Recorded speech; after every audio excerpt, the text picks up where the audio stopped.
Hello, everyone, and welcome to this, our second Python Exchange of the year.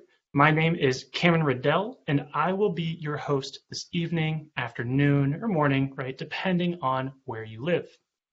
As you all may know, our goal is to have Python thrive within the National Lab System and associated research sites. In support of that goal, we are joined today by guest panelists Leland McInnes and John Healy, who are core contributors to the UMAP project, as well as a ton of other Python packages such as scikit-learn, HDBScan, and Victorizers. But before we go into the agenda and introduce our panelists today, I want to remind everyone of a few key points about these exchanges. This call will be recorded, edited, and posted online. As a consequence, please be conscious of the information in the questions that you may ask to ensure you're not accidentally sharing anything that is privileged or requires clearance. Additionally, as you all know, we are a growing community and we would like to stay in touch with each of you. If you'd like to be kept up to date with our monthly exchanges, please sign up for our mailing list, which you can find on the website meetup.doepy.org. You can additionally find recordings of all past exchanges on this site, as well as a recording of today's exchange once it has been edited. For those of you who have never joined us for an exchange, I would like to share with you that these exchanges are typically broken down into 4 parts. First, we'll introduce our fantastic lineup of host and guest panelists so that you all get to know them and their respective fields and backgrounds. Second, we'll kick off into a coding activity where we'll ask some very applied questions to our panelists to elicit some practical discussion about best practices in software development and where they fit into the world of academic and scientific research. This is always a very fun portion of these exchanges, so make sure you stay tuned for that and even participate if you're in the audience via the chat.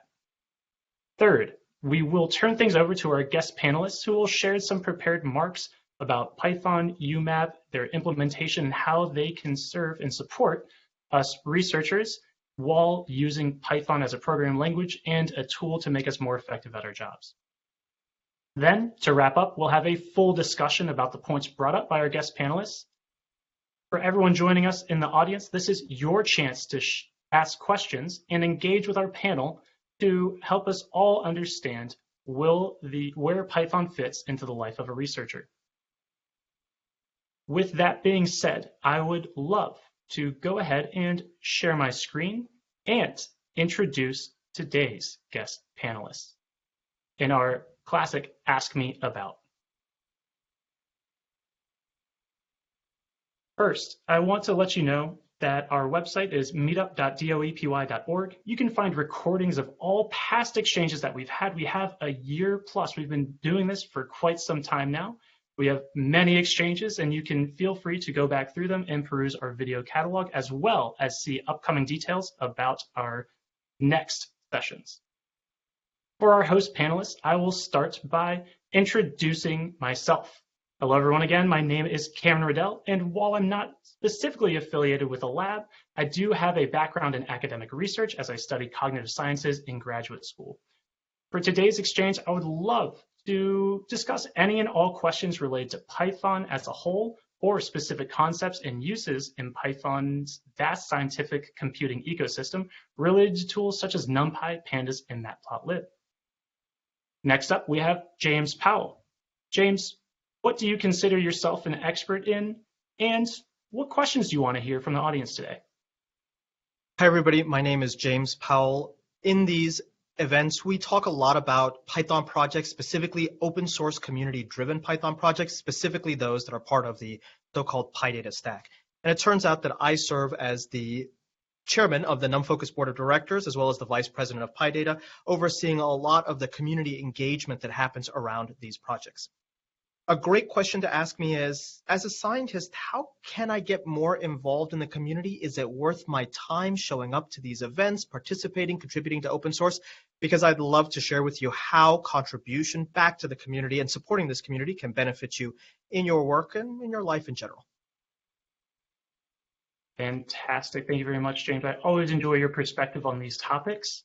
Moving along to Dan Allen. Dan, you are a part of BNL, but what do you consider yourself an expert in, and what types of questions would you love to discuss today?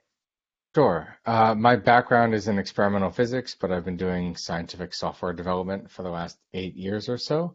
And I'd be happy to answer questions about how to build ground up small or medium-sized collaboration across research facilities with shared tools, shared documentation, shared tutorials, anything in that space. Thanks. Awesome. So Dan, sounds like you're a Python guy, but also a big picture guy. So I'm very happy to have you join us today. Next up, we have Andy Barber, also from BNL. Andy, what do you consider yourself an expert in, and what types of questions would you like to discuss today? Right, and so I help support user science at a Beamline. So I'm happy to answer questions on how people want to get started on Python, how to teach people who know not very much about Python to be able to analyze their data very quickly, or if you're a developer looking to grow your user base and you're not sure how to reach out to new users and make your documentation and functions attractive, I'm happy to answer those questions too. Fantastic. Thank you so much for joining us today, Andy. Next up, we have our guest panelists. And joining us today, we have both Leland and John, who are from the Tutte Institute for Mathematics and Computing.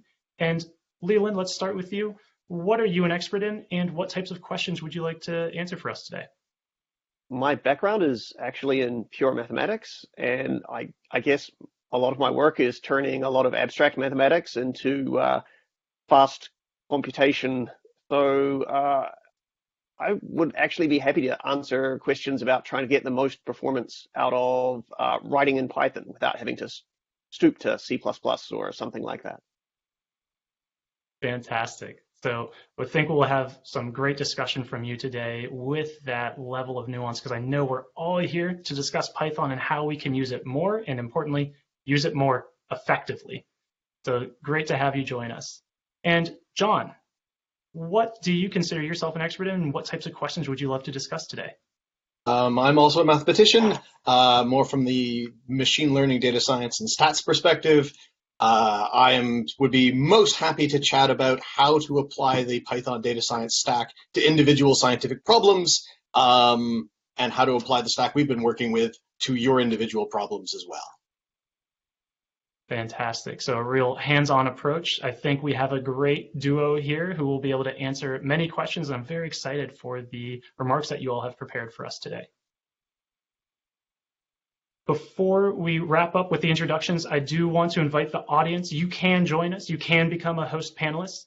Please get in touch with us. Our information is on our website. That's meetup.doepy.org. So please reach out if you want to see yourself up here and you want to have live discussion and meet our fantastic guest panelists that we have each and every month. But that takes us to the end of our introductions. I would love to invite James Powell up on stage so that, James, you can take us through a coding activity that you've put together for us. Fantastic. So we like to start these events by doing a simple coding activity just to share with you some of the perspective as host panelists on some topic related to either learning programming or applying it to your work. This month's coding activity is called How Do I Quickly Learn? Because it turns out that there are so many different things that a typical scientist needs to learn in order to be able to accommodate all of the increasing demands of reproducible research and automation techniques. And it's not as easy as just throwing them at Python and saying, you gotta learn Python. I would like to use this activity to invite our host panelists to share with each one of you a little bit of coping strategies or strategies for actually effectively quickly learning. And so let's quickly take a look at the rules and then we'll jump right in. What we'll do is we'll present the panelists with a new tool or technology. We'll ask them what are some specific, non-obvious operational guidance for getting started quickly? What kind of things should you pay attention to? What sort of things should you ignore? And how can you make sure that you're setting up the right habits and the right feedback loop in order to be able to add these new skills to your workflow? Why don't we get started with our very first round? A scientist comes to you and they say, I don't have a lot of time. How do I quickly learn enough Python and see sufficient results to encourage myself to keep going? And I'll start off by modeling the kinds of things that I tell scientists. 1, don't worry about installation. Use Anaconda or your facility's Jupyter installation. Do not take more than 1 second trying to figure out how to install Python. You'll have plenty of time to figure that out later.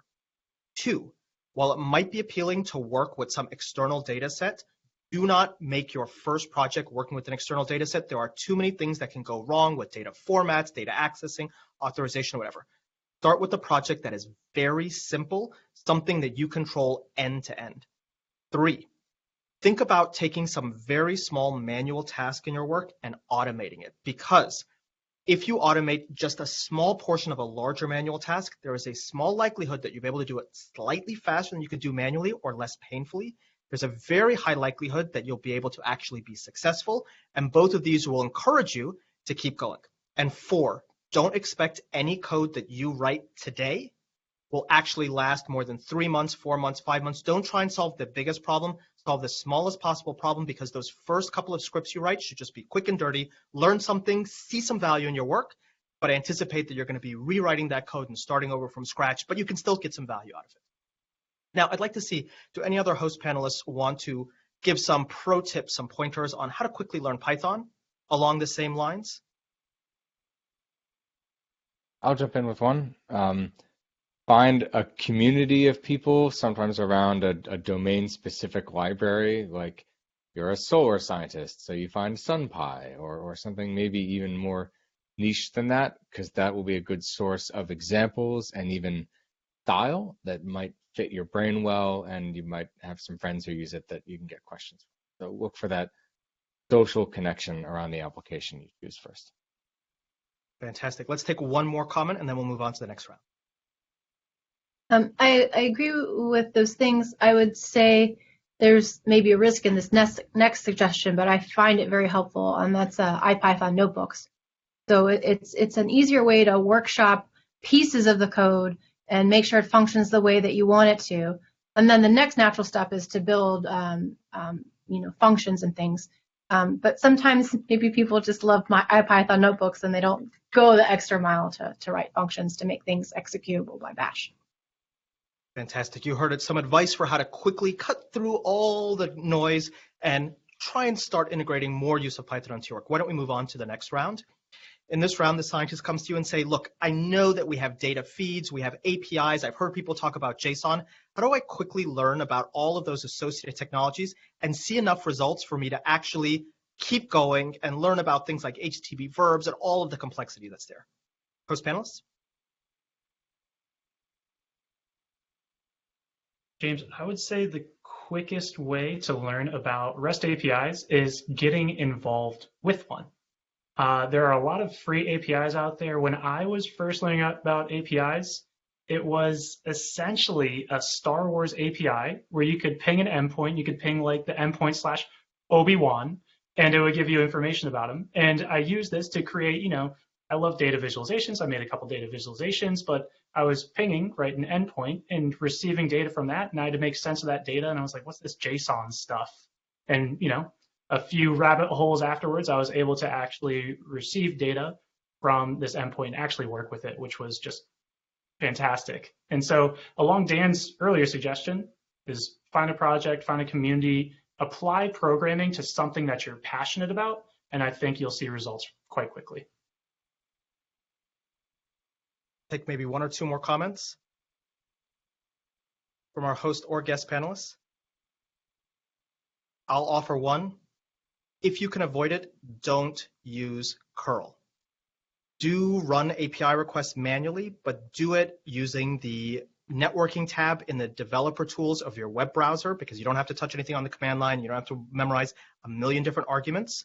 In fact, if you want to learn about REST APIs and JSON, one of the best places to start is find some data providing service, as Cameron mentioned, specifically if you're at an organization that has the use of tools like Blue Sky and Tiled. It's a great starting point.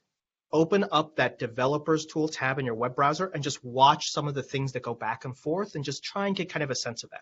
Take one of those network requests, right click it, have it copy as maybe curl, but don't write that curl stuff yourself.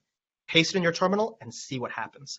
Maybe look into simple tools like HTTP and see if you can start to replicate things which are happening automatically, and it'll give you a lot of comfort really quickly with these complex things. One more comment from our host or guest panelists, and then we'll move on. Sure, James.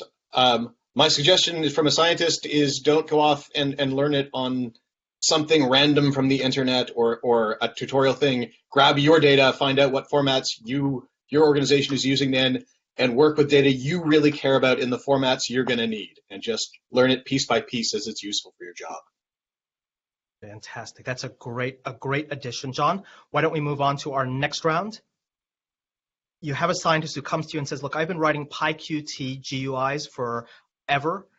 Somebody told me PyQt is not going to cut it anymore. I got to learn web programming. I got to learn tools like React. How do I get started with web programming so I'm not swimming with a million billion choices with no possible way to get started?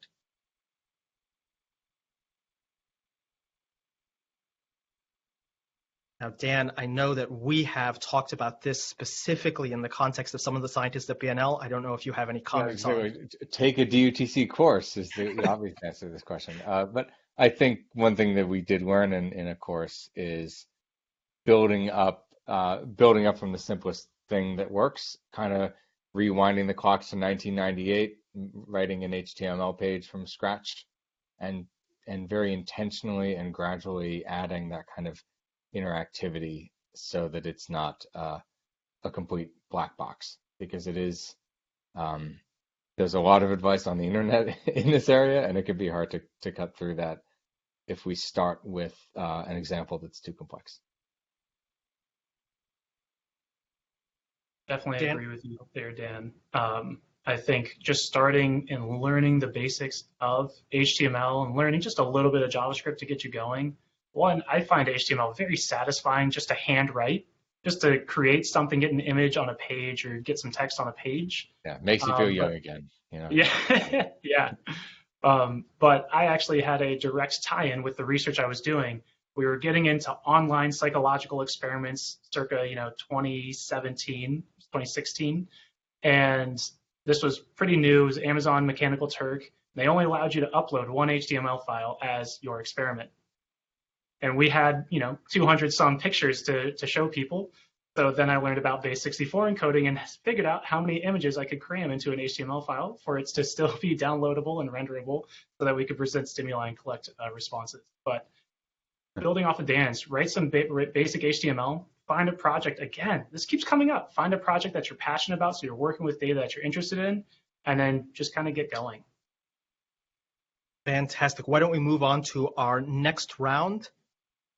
They come to you and they say, I got huge data sets. It's too slow to run on my laptop. I need to learn about distributed computing, but my head is swimming. There's GPU compute, there's DAS, there's clusters of this form. How do I quickly learn about distributed computing just enough to encourage myself to keep going? Maybe don't.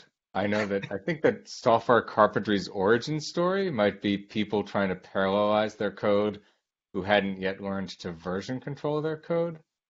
And it is a can of worms that can be difficult to do well, and very often is not necessary if there are other easier ways to speed it up. My contrarian answer. That might be round-ending advice. Does anybody have any counterpoints to maybe don't learn about distributed computing? At least wait a while. I have one suggestion. So one thing that I really like about Dask for this is that it has a mirror of the NumPy interface and a mirror of the Pandas interface. And you can just use it without actually knowing fancy stuff about the distributed computing. You can at least get going. And once you're using it and you run into a trickier problem, then you can start going down the rabbit hole a little bit further about how to do the fancier distributed things. But you can pretty easily get started with Dask without having to know anything more than NumPy or Pandas. I have one follow-up for you, Leland. What about getting your environment set up? Should you worry about that at all, or should you go with one of these managed providers? Oh, I don't know about that one. I would say if you're just starting out, probably a managed provider. You never know if you configured something wrong or if it's a configuration reason that you're hitting a problem. Whenever I hear the phrase, so I'm using multiprocessing in Pandas, I'm like, just stop.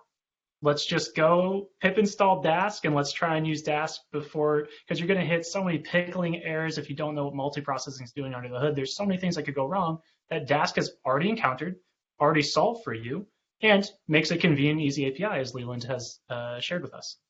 And then maybe one final comment from, I think, Andy, and then we'll move on to the next round.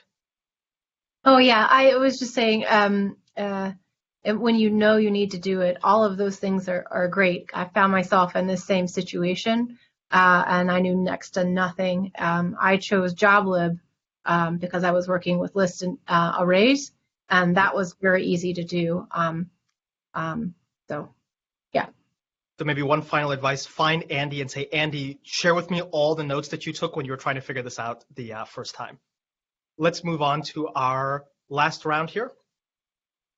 I hear that any paper that utters the words AIML gets accepted by the journal. I know I need to add some of this to my research. I have no idea what this even means.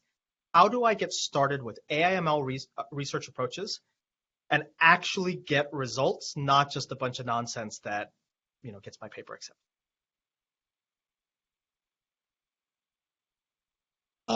So I will pitch in on that, James, and that would be get a collaborator who has worked in the field before. This is like saying, I want to do stats, but I've never taken a stats course and I want to include it in my paper. You call a statistician and you get them involved and you work hand in hand with them, and they show you the ropes and they make sure you're doing good stats, or you're doing good ML, or you're doing good AI, and you can learn and bootstrap up from there.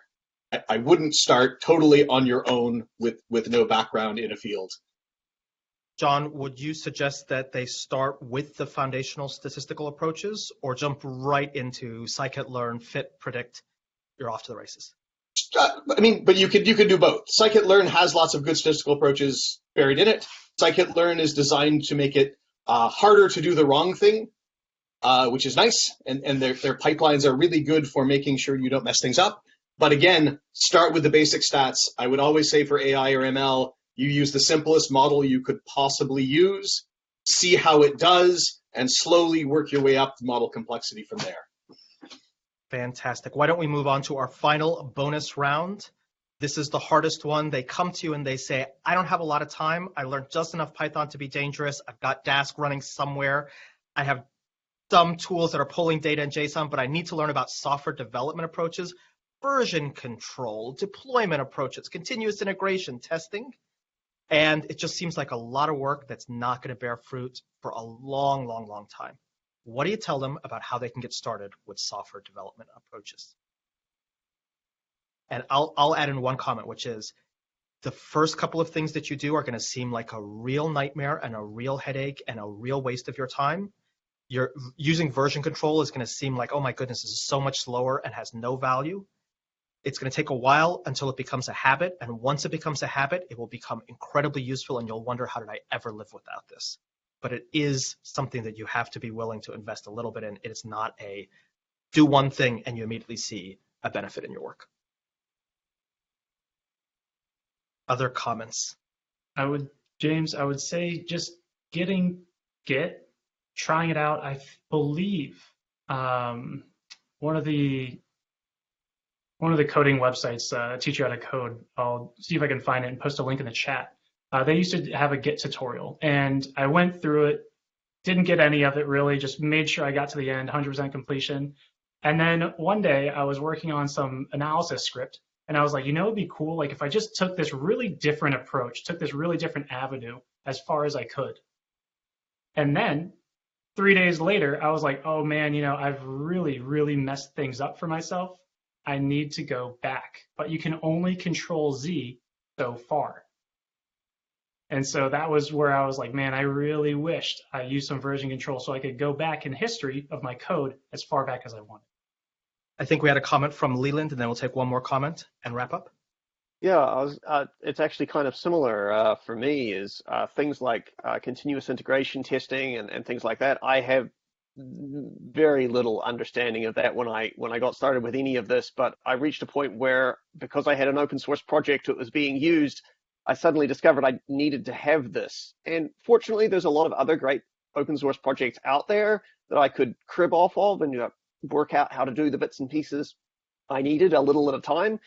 And I guess over time, it's built up to be, I understand a whole lot more, but it all just happened a little bit at a time, where each time I just needed that thing, which you don't realize you need it until you have the problem often. So put yourself in a position where you can stumble upon those problems, and then you'll quickly decide you really need to solve them.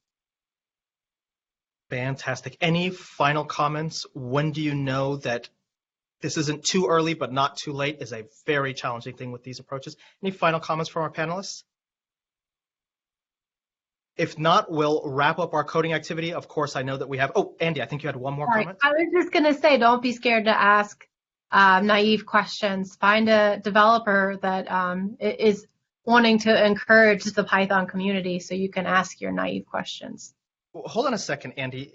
Could we maybe put together a monthly call where anybody with any question, as naive as it could be, could ask questions like, can you help me with this? And we could find time to discuss that as a large group of interested individuals. Might that be a good idea, Andy? I think there'd probably be a lot of interest in that, for sure. We could probably call it like the Python Exchange, maybe? Maybe. Maybe. Well, with that, thank you to all of our host and guest panelists for a fantastic coding activity. Of course, do understand that we do not say that flippantly. The Q&A widget, the discussion, the mailing list, these are all serving you as programmatic scientists. If you have questions of any nature during this presentation, after the presentation, please do let us know. We're here to help you make use of these tools better and to see tools like Python thrive within the National Lab System. Thank you all for joining us, and I'll hand it back to Cameron. Cameron? Thanks so much, James. A fantastic coding activity as always. That was a ton of fun. Next up on our agenda, I will be turning things over to Leland and John to share their prepared remarks for us. So Leland, John, I will go ahead and leave it to you.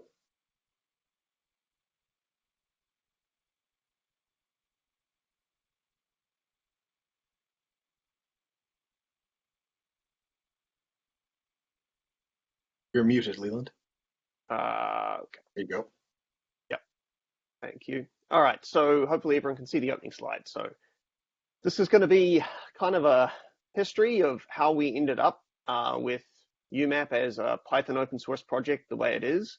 And it was an odd road to get there. So we'll try to go through. But first, quickly, who are we? So I'm Leland McInnes, my colleague John Healy. We're both researchers at the Tutte Institute for Mathematics and Computing, and as of now, we're maintainers of a variety of machine learning packages. We didn't start out that way. What is the Tutte Institute for Mathematics and Computing? It's a government research institute in Canada, and we focus on mathematics and computer science, and our goal is to have impact on problems for the security and intelligence communities. We tend to focus on things like cybersecurity. So how did we get started? The story actually starts with an earlier library called HDBScan, and this was kind of open source by accident. The story goes something like this. There was a Python conference, PyCon, in 2015 that was in Montreal, which was very close to Ottawa, where we are. So we thought, well, we're starting to do some Python stuff. Most of our data science team was doing R, but there was a bit more Python. So we thought, well, we'll take a road trip, go to Montreal, attend PyCon, and see how things go. But what we actually learned, coming from a classified environment and bringing our personal laptops around to try and work on things at the conference, was everything worked much easier out here. We could just download and install Anaconda on the train trip to get to Montreal, and had everything up and running for the tutorials, which were all excellent, and everything just worked great. So it was kind of an enlightening experience, both for the Python, but also for just how easy it was to get things working well externally when we followed along the way other people were doing things. But back to work for a moment, we'd been spending time researching clustering algorithms. There was definitely a need for good clustering algorithms for a number of the problems we were looking at, but none of the solutions that existed worked that well. We spent a while implementing some of them, and eventually we found a paper from 2013, which at the time was pretty recent, on a new technique that looked very promising. So I coded up a very bad implementation in Python, and that literally scaled to working on at most a couple thousand data points. But that was enough to try it out and make sure that it looked good. And oddly enough, this coincided with us moving to a new building. And the building is lovely. There's a photo of it there. But at the time, the space where the institute was going to be housed was still being worked on. So we were instead put in some converted classrooms for a while, which was pretty much a single cramped open space environment for the entire institute. So when there was a workshop coming up and there was a desire to get a better version of the clustering algorithm coded up, we didn't really want to have a group coding session in the middle of an environment where we had a whole bunch of mathematicians trying to work quietly. So we thought, well, why don't we just go outside the building and code it up on our personal laptops, and we can bring it inside when we're done. The whole algorithm was unclassified, so this made a lot of sense. And we didn't really know what we were doing, so we put everything on GitHub because that seemed to be where everyone else put stuff to manage to collaborate together on code.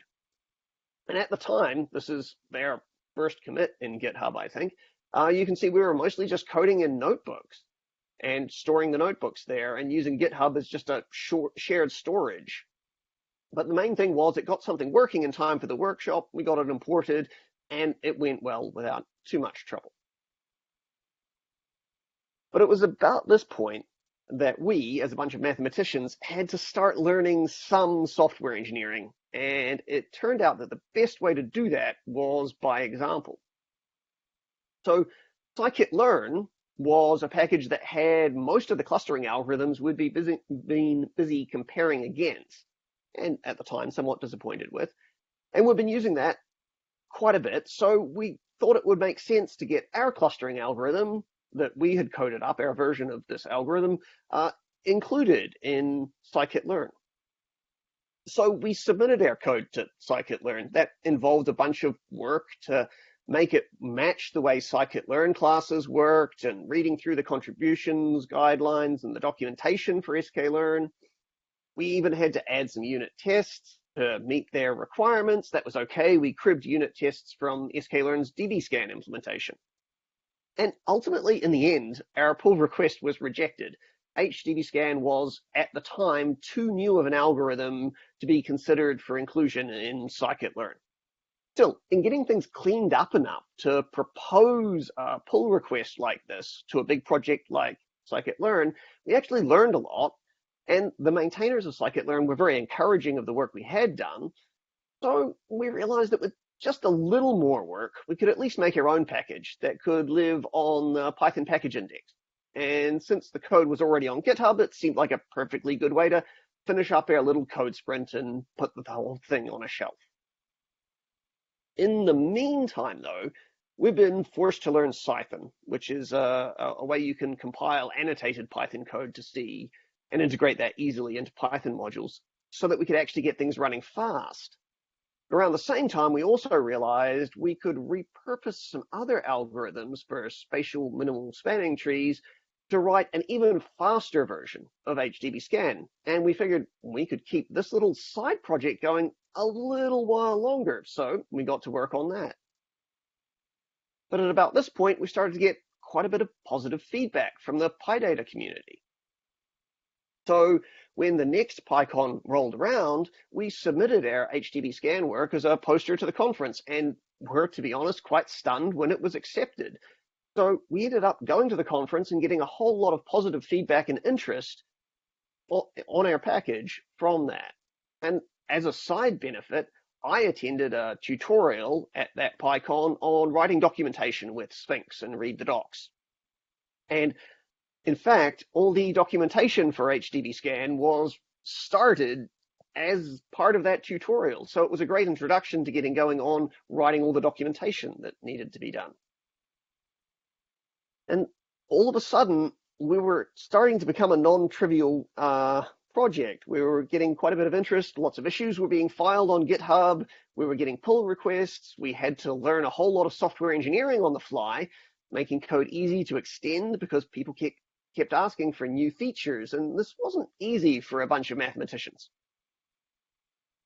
But we got yet more encouragement from the community. The sklearn team were putting together a new thing called sklearn contrib for projects that weren't quite ready for integration into sklearn, the full library, but were still interesting and could fit in with their existing ecosystem as sort of a staging ground. And they invited us to put HDBScan there. So that's what we did. And that took a bunch more work, building up good unit test frameworks and ensuring API compatibility, all these sorts of things, but it got us going. And really, it made quite a successful project out of the whole thing. So we hadn't started out intending to build this open source project, but it worked out to be a really successful way to work in the end. And that finally brings us around to getting started on UMAP, which is an algorithm for dimension reduction. So to summarize how we ended up there, HDBScan is a clustering algorithm, and it works really well on low dimensional data. But when the data gets high dimensional, we run into two problems. One, everything runs too slow.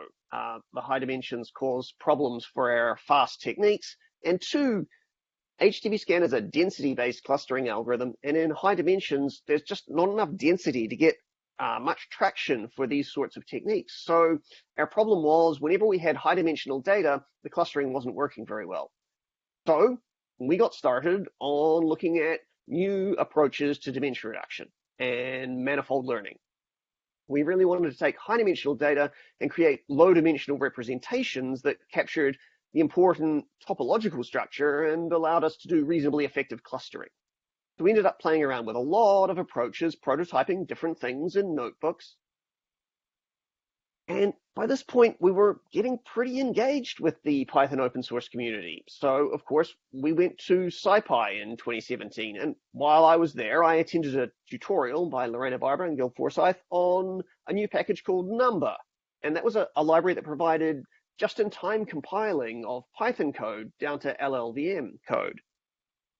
So while Python was great, we'd had trouble supporting Windows users for HDBScan because of headaches around compilers and things like that. Number was a whole new approach that meant we didn't have to deal with that anymore, but could still get the same sort of performance out of the code. So, in fact, while sitting in that tutorial learning Number, I started prototyping the new UMAP algorithm using Number then and there. And that's pretty much how our uniform manifold approximation and projection algorithm really got started. So this is where the story really starts to diverge from the previous time with HDBScan, because this time we started out with open source in mind. We'd had enough success with our previous library as an open source library to realize we want to do that from the start the right way. So we engaged with the PyData community right from the start. So it was always intended to be an open source project. We had experience from HDBScan on doing things like building unit tests, continuous integration, documentation, better engineered code. And we built all these in from the start because we knew eventually, if it was going to be an open source project, it was going to need these things to really be successful. And as part of our commitment to making this an open source project and part of the PyData ecosystem, we made our first major talk about the algorithm as a whole at SciPy. And we followed that up with lots of talks at PyData conferences and worked to engage the PyData community and present this as a new potential tool for them to use. And if we thought HDBScan had been surprisingly successful, and to be clear, we really did, the reaction and support for UMAP was something else again. It just took off. And I'm going to be upfront. We're still learning to cope with all of this, learning how to build a community around a project and not be the sole support for it, and how to build the project itself as it continues to grow and expand well beyond what we had ever first envisioned. But these have all been great successes, and so we're still trying to do more. we have new open source libraries. Victorizers is a suite of tools for turning various different kinds of sequence data into vectors without the need for resorting to neural networks and black box techniques. And TNT is a new library that we're currently working on to make interactively exploring UMAP results much, much easier. And in fact, we have a whole range of tools that actually fit together in a rough pipeline for building up a way to explore large data sets efficiently and easily. So that's some history. Let's have a quick look at some applications of UMAP. So one application that we as mathematicians working in cybersecurity maybe should have anticipated, but didn't, is that it's become used for tracking COVID-19 variants. There's actually a number of different papers. There's one here on the slide, but there's been a number of papers using UMAP for clustering and tracking different COVID variants. I mean, some of our work was with computer viruses, so I'm sure we should have anticipated this, but we certainly didn't.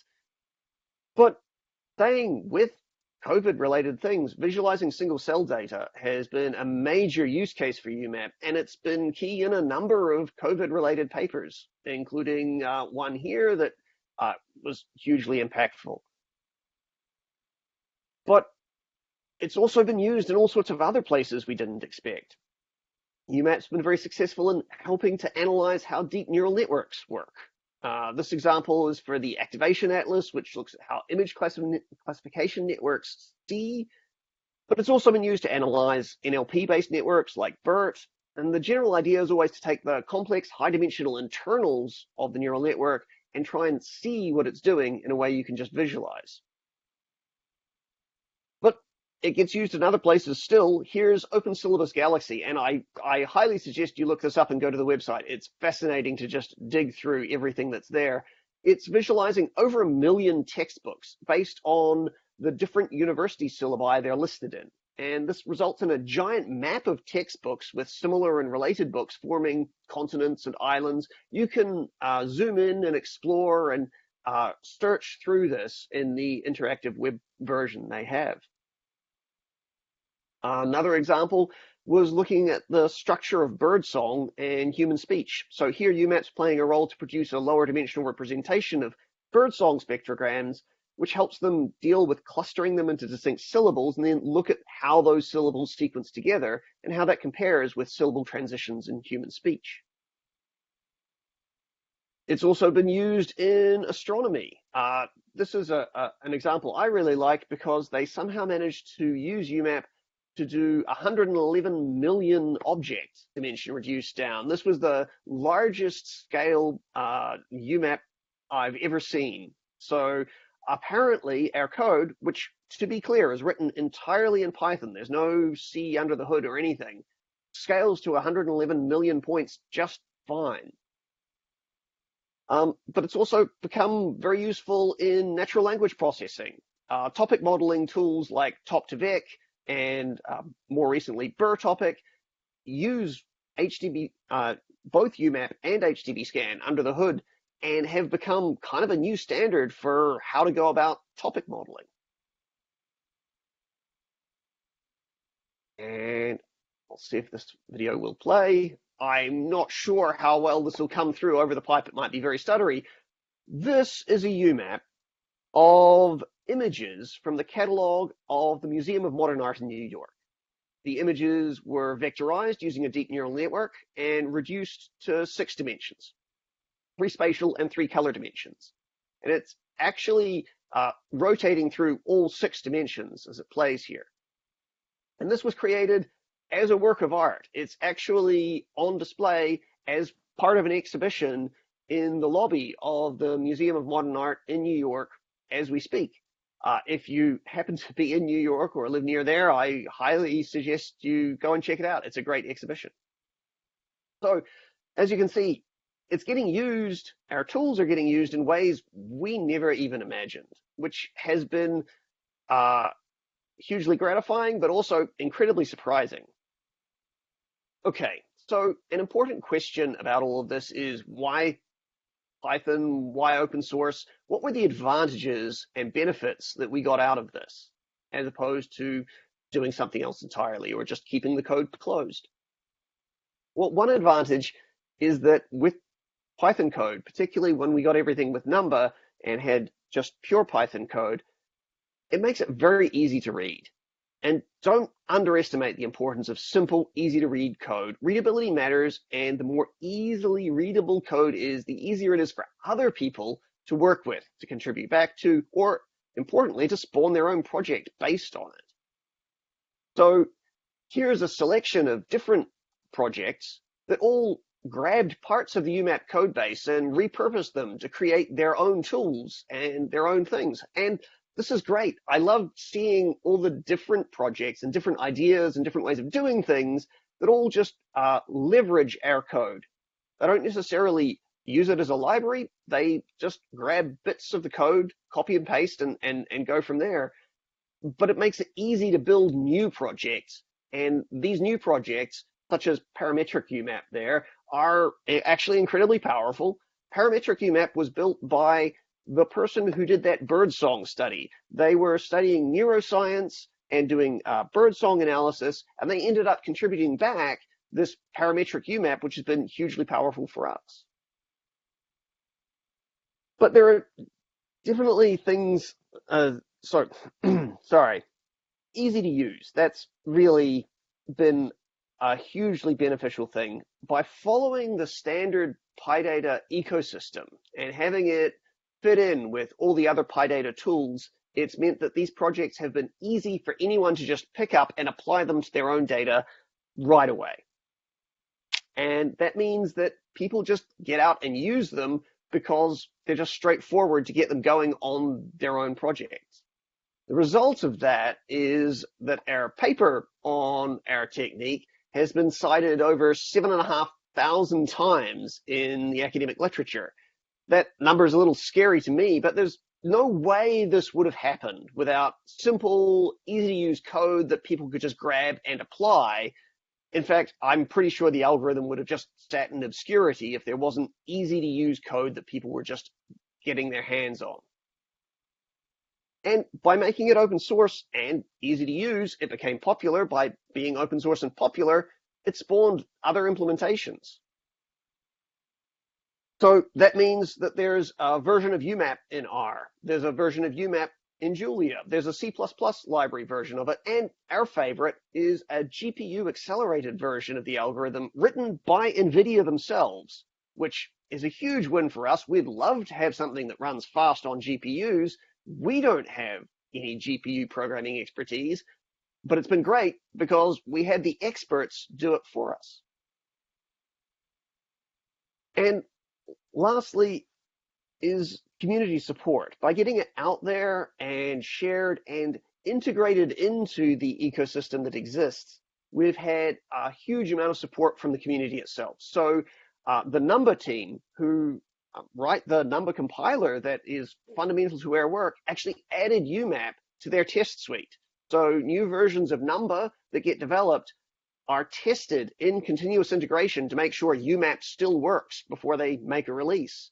That saves us huge amounts of trouble, and they actually come and fix bugs when they fix something in number and all of a sudden break UMAP. They come and fix it for us because they already know what went wrong.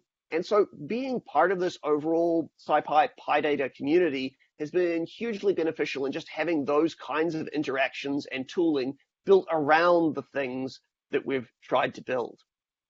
And I would say that's been the history of the project so far, and we're hoping it will continue and some of these new projects will gain just as much traction. Thank you. Wow, what a history. I think a lot of people share that same kind of perspective where I was doing my own research and I made, some little software thing and I shared it with a few people and then it got more traction. Now I'm some type of maintainer. Am I a developer? What am I doing? But I love hearing that. This is a huge success story in my opinion, and I'm very happy to have you all join us. For the members in the audience, this is your time to ask some questions. So if you have any questions, you have a Q&A widget on should be the right-hand side or the lower-hand side, depending what version of BlueJeans you're using, a Q&A widget where you can enter your questions, and we'll have our panelists address them. And in the meantime, while we wait for questions from the audience, I would love to open things up to our host panelists. Do you have any questions about today's remarks? I have a side question about the citations that you mentioned.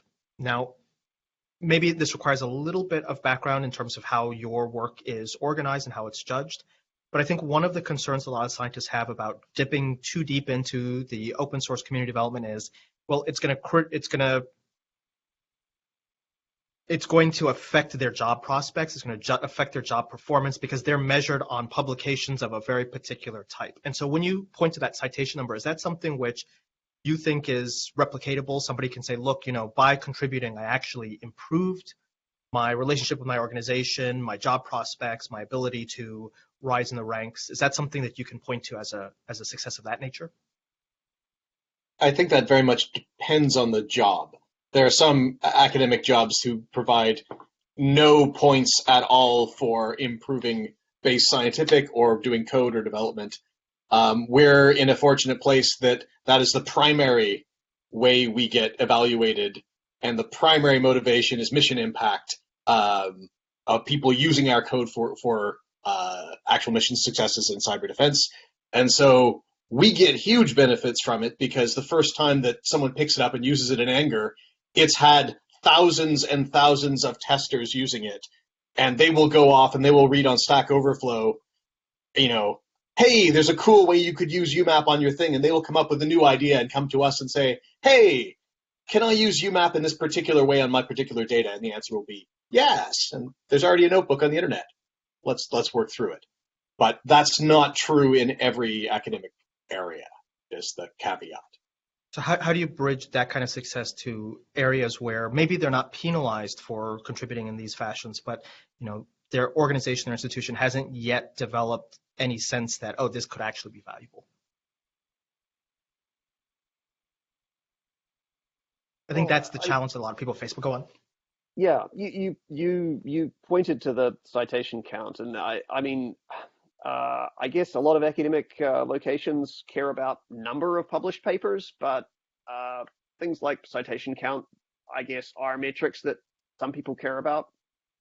It's not something we actually focus on, but if your organization cares about that sort of thing, getting a good open source tool out there can dramatically increase citation count because your method, your algorithm, whatever it is going to get used more if it's just really easy for people to drop in compared to all the alternatives. So getting a really good, easy to use open source tool is a huge way to boost, honestly, citation count.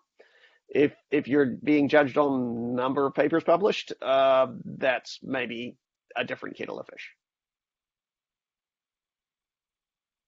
Talk more about the difference between the open working process that you took and the process of code available upon request.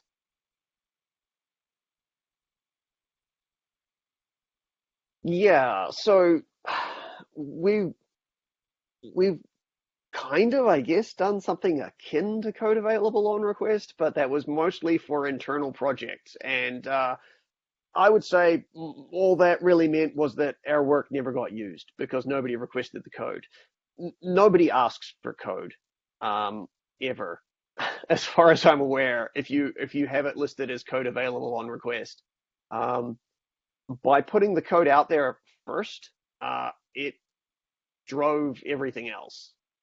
So I think it's really important to just make it available first and foremost. And I do want to say it's important to stress, has to be easy to use. It has to be something that somebody can pick up and put in their workflow immediately, because if it's just having it open source is not enough. It has to be something that it's easy for somebody else to pick up and use. You got to put in the work on the things like documentation and test suites and things like that so that they have confidence that they can just pick it up and use it. Yeah, my experience with code available on request is even if and when I request it, it rarely works. And so one needs to modify it and change it and fix it to the newest versions. And so taking the extra steps to make something an open source project means unit tests are in place and other people are using it, and the thing runs the first time you grab it and download it, which is a huge benefit to anyone making use of the code. Yep. Nothing more frustrating than downloading some code from the internet, thinking it's going to solve some problem, and then you're running into errors that have nothing to do with what you're trying to do, and you're like, what's going on? The examples seem so simple. But we do have a question from the audience in our Q&A widget. Leland, you talked a lot about the benefits of open source, but obviously maintaining a large project is not magic. Can you talk about some of the challenges of maintaining so many popular projects? It is a huge time investment, I will admit, and it has eaten into a lot of my hours. And I would say the next biggest catch is just from a mental health perspective, being a maintainer of popular-ish projects has been taxing. I mean, in the grand scheme of things, these are popular projects, but they're nothing compared to some of the other projects out there that have just as few or so maintainers. But even with that, like, it's anxiety inducing to me, knowing that when I go and try and make a release of this, it's going to get used in all sorts of ways that I probably don't foresee and that those people will view as critically important. And that's always a little just terrifying to me personally. Yeah, you kind of feel a lot of the pressure from supporting so many people, and I'm sure you end up with issues almost at least every week, just saying, "Hey, I just upgraded to the new version, but this really weird function I had written earlier doesn't work anymore. Like, can you fix it?" There's no other information about anything else, and you're like, "I'd love to help you, but I need a little bit more information." And having to do that kind of one-on-one interaction with every issue comes in becomes so cumbersome. I think I know a lot of other projects have type of community managers and things like that, people in place to try and help triage some of these issues. Is there anything like that for your projects? No, it's a thing we should have. But, that sounds really wonderful. Tell us how to make that happen. That sounds great. We're very much learning as we're going. So I think, as I tried to emphasize, we're really mathematicians, not even software engineers, and so a lot of this has been a steep learning curve for us. But the community has been really great at supporting us in doing this, and I talked about mental health related things for myself. I've had some great advice from Matt Rocklin, because I happened to be at a SciPy and chatting with him, and you know what? His advice has done wonders for me. And just being able to reach out to people in the community for help with these sorts of things, and how do you deal with so many issue requests and things like that has been helpful. But yeah, as the project grows, I think we might need to start looking into governance and community management. That's not something we've really considered because we didn't think we'd ever need it. But you may be right. We're reaching that point. Yeah. One of the things I find that helps tremendously with the anxiety of someone else depends on this and I'm pushing new code to it is all of the software engineering practices that proper software engineers have learned over the years, and we're slowly picking up as we go, and realizing how important they are, that continuous integration and unit tests are the desperate safety net. They're the only thing in place that allow me to be comfortable still pushing code and not worrying about the world blowing up around me. So software engineering is really gets more and more important as your project grows and you get more people involved. Yeah, I hope you all do get some type of community management to help alleviate some of that stress. I've never maintained a popular package myself, but I envision it really has its ups and downs. But I know we also had a question from Andy, or a comment from Andy, and Andy, I want to make sure we had time to get to that. Yeah, I was just curious. You mentioned that there are other packages that use your code but don't use it directly as imports. So what is your advice or recommendation on, like, if I want to copy somebody else's code and use it instead of importing it? What's the best way to go about doing that? So in my experience, I tend to read the license on the code very carefully and then try and cite the original author as much as possible. But I will admit that that has not been done with my code and some of the examples I mentioned, and I'm not unhappy because they made a really great thing. And I see a new project that looks really interesting and I go and look it up and then open up the code to look at it and go, I recognize all those functions. Okay, that's great. It built a new thing. And that for me is important. If you're going to do it yourself, my advice is, there are proper things to do and licenses to follow. And it's not hard to follow the license requirements if you're pay any real attention to it. So go with that. But I guess not everyone does that, and maybe that's okay with me. Thanks.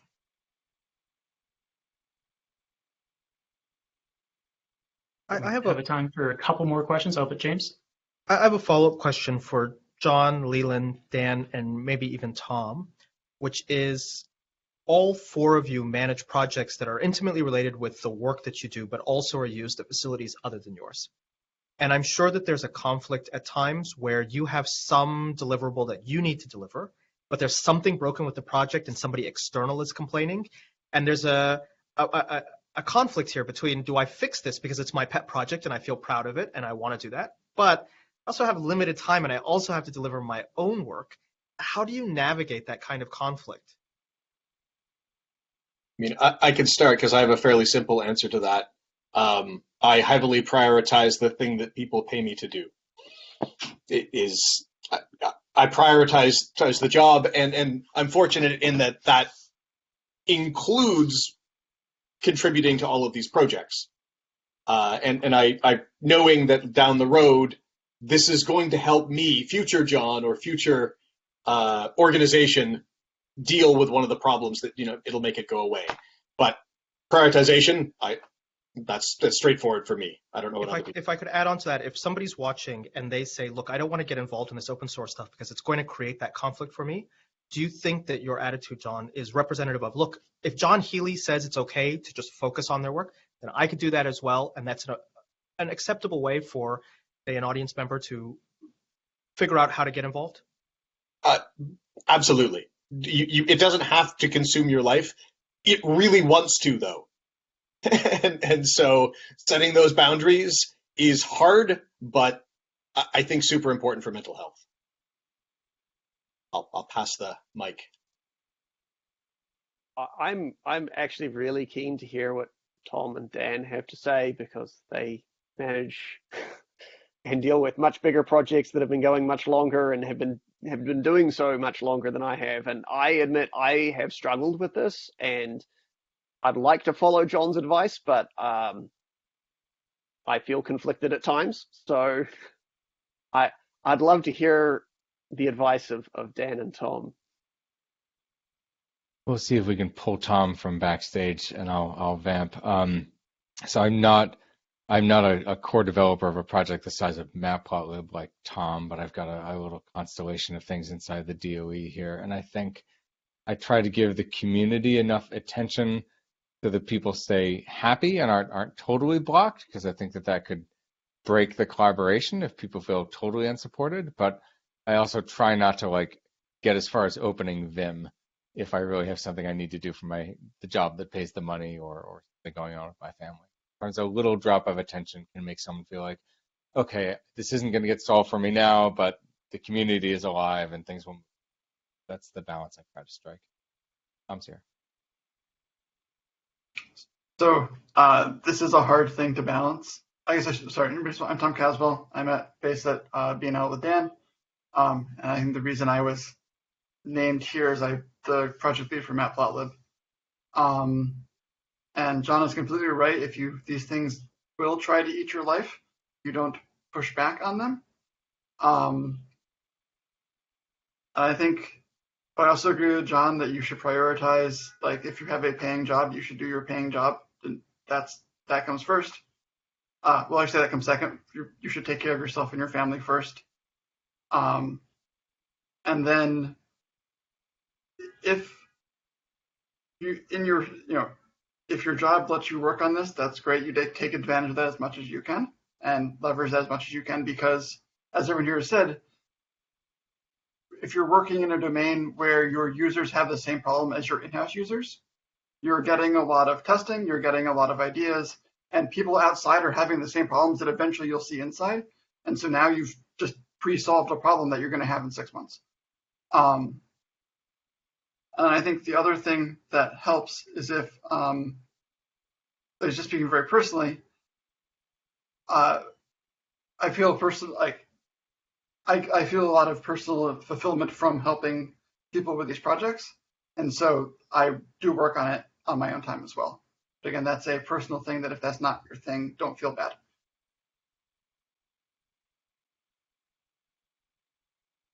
Yeah, I don't know the scope of it, Tom, because I cannot compare myself to you at all, but I am also a people pleaser, and so I feel some of that pressure as well. But I do recognize that we are just a little bit over time here, and I wanted to ask our panelists if there were any other final comments or questions that we should address. And if not, let's go ahead and one small comment, which is this. You may have seen the presentation on UMAP and wondered, how do I apply this to my work? Really, genuinely go to the GitHub page, read through some of the examples. You would be surprised at how broadly applicable it is to the things that you might be doing, even if it looks very technical from the outset. Yeah. Thanks for those final words of wisdom, James. This has been an absolutely fantastic exchange. Thank you all for joining us this month, and a huge thank you to our guest panelists, Leland and John.